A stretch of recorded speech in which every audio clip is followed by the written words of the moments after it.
the past perfect negative form. Here we are. The past perfect negative form.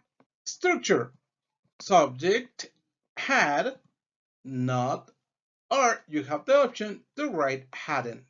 Okay, so subject, hadn't, or has not, as you prefer. Then we should write the verb in participle.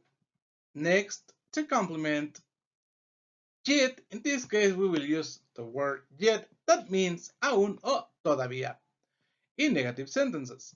Then the connector when and the sentence in past. Okay, here we go. Let's start with the first example. Well, there are two activities, two things that happened. Okay, I woke up at 6 a.m. yesterday morning. My alarm went off at 5 past 6. Okay, example. My alarm hadn't gone off yet when what? I woke up. My alarm hadn't gone off yet when I woke up. Example number 2. The actions are: the students finished the exam at 9 a.m. An accident happened out of the school at 10 to 9. Okay?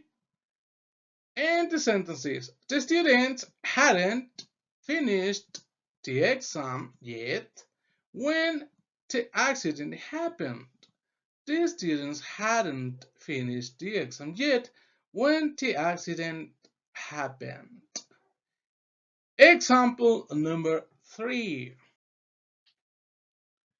Peso Pluma hadn't become famous yet when Jenny Rivera died. Peso Pluma hadn't become famous yet when Jenny Rivera died. Okay, next example. Jenny hadn't sung at a concert yet when Luis Miguel was already famous. Jenny hadn't sung at a concert yet when Luis Miguel was already famous. Okay. Well, if you want to know more about grammar, just look for me on YouTube. There you can find different points, grammar points, and vocabulary for you to practice English. See you in the next video.